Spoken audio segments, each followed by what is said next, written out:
네, 앞서 보신 것처럼 하반기 경제정책 방향을 정부가 공개했습니다. 경제 활력을 제고하기 위해서 어떤 정책들을 담았는지 이슈 진단에서 꼼꼼히 짚어보도록 하겠습니다. 네, 오늘도 여러분들의 문자 의견 받겠습니다. 100원의 이용료가 있는 샵 3698 유료 문자로 다양한 의견 보내주시면 됩니다. 오늘 도움 말씀 주실 분 소개하겠습니다. 한국경제산업연구원 김광석 연구실장입니다. 어서 오세요. 어서 오십시오. 네, 안녕하세요. 실장님 보셨죠? 네. 브리핑도 같이 보시고 하셨는데 네네. 상반기 경제 운용을 해보니까 여러 가지 좀 문제점이나 이런 것들을 이제 느끼다 보니까 정부도 그 부분에 대한 좀 보완하는 측면들이 좀 강했던 것 같습니다. 예. 실장님 일단 상반기 좀 평가를 해주셔야 될 것 같아요. 일단은 상반기 경제 운용에 대한 평가 자체가 정부 스스로는 그래도 이제 개선이 되기 시작했다라고 표현을 하는 경향이 있습니다. 네.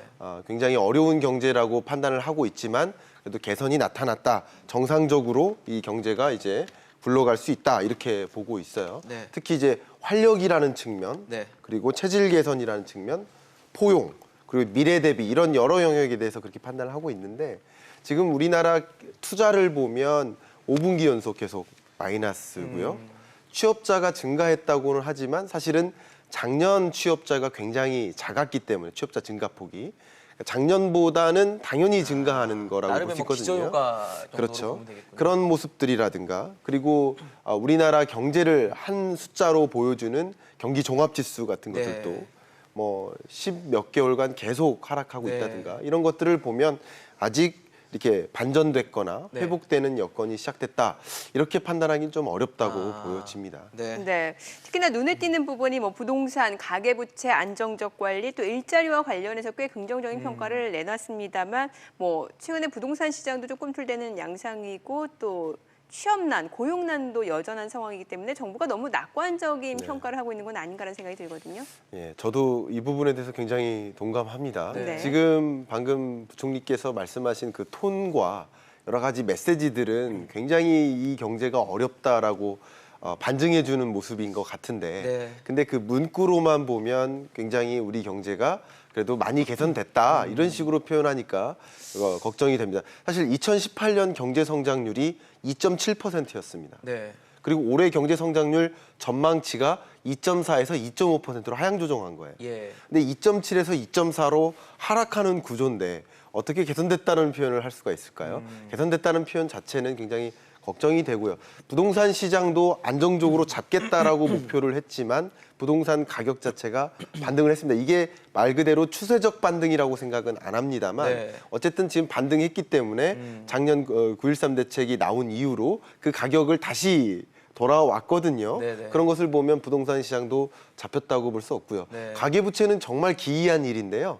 보통 부동산 시장이 화랑일 때 부동산 매매 거래가 굉장히 가파를 때 네. 이럴 때 가계부채 규모가 증가하고 지금처럼 거래가 위축된 상황에서는 가계부채 규모가 빨리 증가하기 어려운 상황인 건데 이상하게도 거래가 이렇게 위축된 시장에서 가계부채 규모는 굉장히 빠른 속도로 늘어나고 있습니다. 이게 보통 생계형 부채가 아닌가 이런 판단도 많이 하는데요. 네. 이럴 만큼 전반적으로 한국 경제가 낙관적으로 이렇게 진단할 만큼 네. 좋은 경제는 아니라고 생각합니다. 네. 사실 한국은행 같은 경우는 우리 경제에 대해서 상저하고라고 해서 이제 하반기에는 조금 더 나아질 것이라는 뭐 어떻게 보면 정부와 결이 비슷한 거겠죠. 네. 긍정적으로 좀 바라보는 시선이 있었는데 네. 사실 최근 뭐 지표라든지 최근 대외적인 어떤 상황들 이런 걸 봤을 때는 하반기도 그렇게 녹록진 않을 것 같거든요. 네. 그래서 정부도 나름대로는 2.6에서 2.7에서 예. 2.4에서 2.5로 하향 조정을 했는데 네. 이것도 다른 뭐 투자기관이나 이런 데 비해서는 상당히 높은 수준이란 말이죠. 네. 이 정도 달성 가능하다고 보십니까? 2.4, 2.5. 2.4, 2.5 달성이 뭐 굉장히 어려운 수치다. 너무 도전적인 숫자다. 이런 생각을 합니다. 저뿐만 아니라 주요 연구기관들이나 예. 여기저기서 전망치를 제시한 것과 비교해도 굉장히 높은 수준이고요. 그렇죠.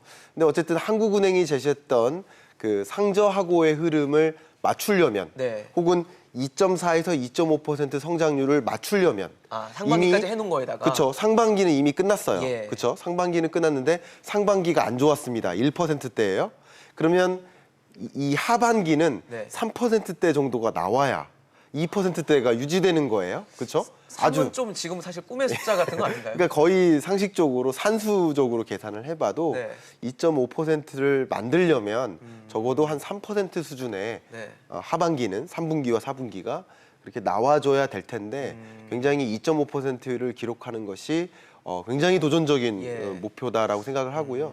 결국은 작년에 한국 경제를 전망했던 기획재정부나 한국은행이나 공공사이드에서 네. 전망 자체가 예를 들면 여러 가지 전제가 굉장히 긍정적이었어요. 예를 들면 네. 미중 무역 분쟁이 단기간에 끝날 것이다 라고 했기 때문에 긍정적으로 전망할 수 있는데 지금 이런 전망도 여전히 하반기를 또 너무 낙관적으로 보는 것이 아닌가. 하반기도 굉장히 어렵다라고 보고 그 안에서 우리 대책들을 강구하는 것이 더 적합한 경제정책 방향을 공개하는 모습이지 않나 하는 네. 생각 때문에 이런 부분들이 좀 아쉬움이 있다고 보고 있습니다. 네.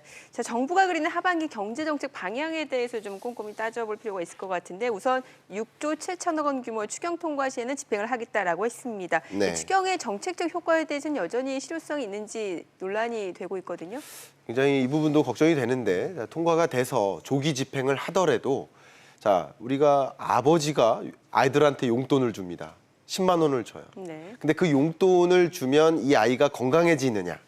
건강한 음식을 사 먹으면 건강해지겠죠. 네. 근데 불량식품을 사 먹으면 건강해지지 않을 거란 말이에요. 그러니까 재정 투입이 이렇게 집행되더라도 그 재정이 추경이 어디에 집중적으로 편성됐는지를 봐야 될 텐데 예를 들어서 미세먼지 저감을 위한 노력 혹은 미세먼지 대응 노력을 할 때 단순히 마스크 나눠주면 그 예산으로 그 경제 성장에 도움 안 됩니다. 그렇죠. 단기적으로는 도움이 되겠죠.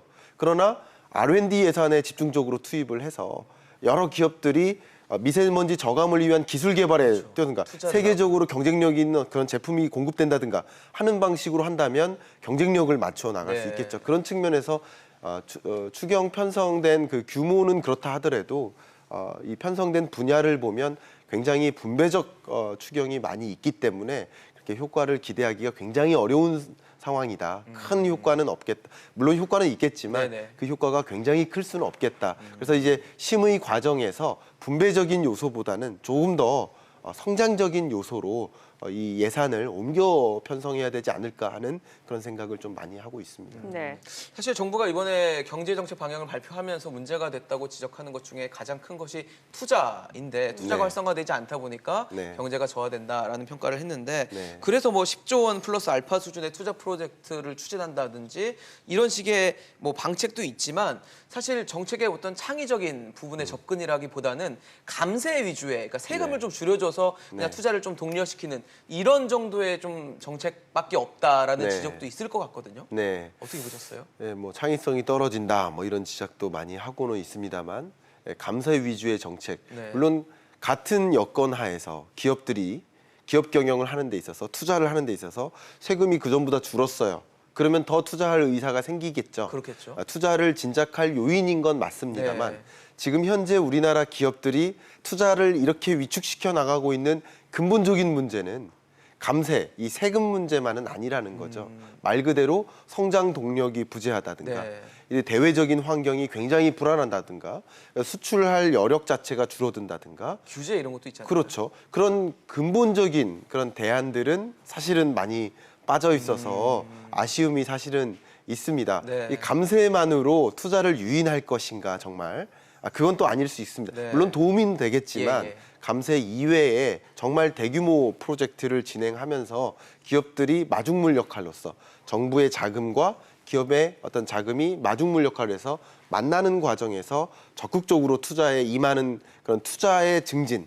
그래서 만약에 상저하고의 흐름이 정말 기대된다면 하반기에는 기업들이 갑자기 도발적으로 투자를 단행해야 됩니다.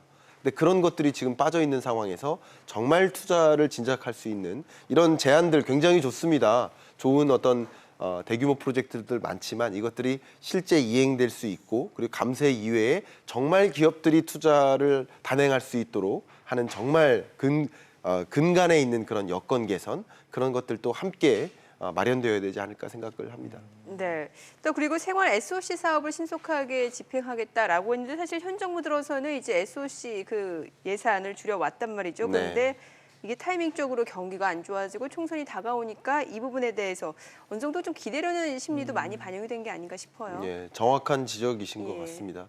제가 오늘 아침에 이 보도 자료를 봤습니다. 네. 보도 자료 1페이지에 있는 말씀을 잠깐 인용해 보면 예. 네. 하나의 문장이 그렇습니다. 최초로 대규모 유휴 국유지 활용한 토지 개발 사업 추진. 그러니까 이 문구 자체에 최초로라는 단어를 넣었어요. 최초. 그러니까 이런 계속 돌려막기 방식, 뭐 기존에 있었던 창의적인 정책이 없이 뭐 이런 비판이 또 있을 거라고 생각이 돼서 이런 의식한 네, 용어인 것 문구네요. 같은데 네. 공식적인 이런 문건에 최초로라는 단어가 있어서 좀 재밌기도 했지만 이 부분은 최초인 거 맞겠죠. 네. 맞겠지만 지금 SOC 투자는 지금까지의 결과는 다릅니다. 우리 계속 이야기하지만 투자가 위축됐는데 그 투자를 설비 투자와 건설 투자로 구분할 수 있습니다. 네. 근데 그 건설 투자도 같이 마이너스예요. 설비 투자도 마이너스지만 그러니까 건설 투자를 개선하는 것도 굉장히 중요합니다. 근데 이렇게 주택 경기가 호황이 있을 것이다라고 긍정적으로 전망하기 어려운 이런 시국에는 토목 투자, 이런 SOC 투자라도 급진적으로 일어나야 될 텐데 어쨌든 지금이라도 이 현실 경제를 바로 인식하고 SOC 예산을 좀 확대 편성하고 토목 투자를 빨리 늘려나가는 네. 건설 투자가 회복되는 물론 이제 양손잡이는 아닙니다. 네. 양손잡이가 되려면 주택 투자도 있어야 되고 그렇겠죠. 토목 투자도 있어야 됩니다. 건설 투자, 토목 투자라고 하는데 네. 이 토목 투자의 한계가 있겠지만 물론 그렇지만 그래도 건설 투자를 마이너스에서 플러스로 개선시키려는 이런 노력, 방향성을 잡은 것 이것은 그나마 다행이다라고 생각을 합니다. 사실 이번 정책에 보면은 취약계층에 대한 복지 강화 당연히 정부가 해야 될 의무 사항이기도 하지만 이제 감세 정책으로 세수가 줄어들게 됐을 때 여기에 대한 재정 마련은 어떻게 할 것인가도 문제가 될 것 같거든요.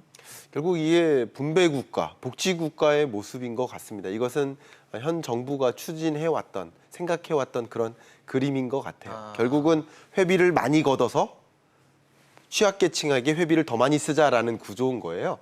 이런 복지 정책 자체가, 분배 정책 자체가. 근데 지금 뭐 기업들한테 세금을 적게 받게 되는 상황이 예. 오지 않을까요? 이렇게 네, 감세 그럼요. 때문에? 결국 법인세 절감이나 감세 정책도 추진하면서 이런 대규모 프로젝트를 진행하면서 또 많은 국민들에게 복지를 한다. 이건 이제 세금 문제가 또 얘기 나오지 네. 않을 수가 없습니다. 같은 예산으로 어떻게 사용할까에 대한 고민이 돼야 되는데 지금은 다 모든 분야에 퍼주겠다는 방식 이런 것들은 좀 현실적인 고민을 또 해봐야 되지 않을까 그런 생각도 듭니다. 네, 자, 그렇다면 실제로 우리 경제가 회복되려면 어떤 부분이 뒷받침돼야 되는지 마무리 한 말씀 좀 부탁드릴게요. 저는 뭐 그 이야기를 하려면 뭐 예. 한 시간을 주셔야 되겠지만 짧게 한 가지만 네. 말씀드려 가장 중요한 문제가 중소기업의 수출 애로라고 생각을 합니다. 예.